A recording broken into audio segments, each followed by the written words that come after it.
हमारे लोग तकरीर सुनते नहीं, हमारे नादफा कहते जी हमने हाजिरी लगाई हम जा रहे हैं।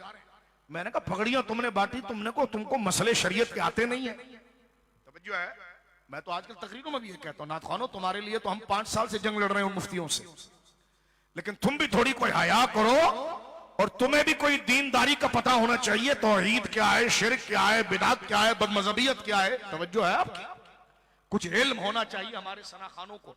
कवाल तो फारिग तबका है, उसको तो छोड़ें आप, लेकिन कम से कम जो शरई दावा करते हैं। तवज्जो है जी, मैं शाह साहब आपके से पहले नात पढ़ूंगा, नात पढ़ के भाग गया।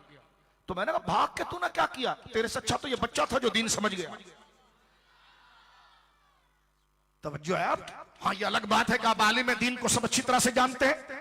कोई आपकी पगड़ी और जुब्बा देखकर अगर आपको रोक ले तो आपको टके का मसला नहीं आता।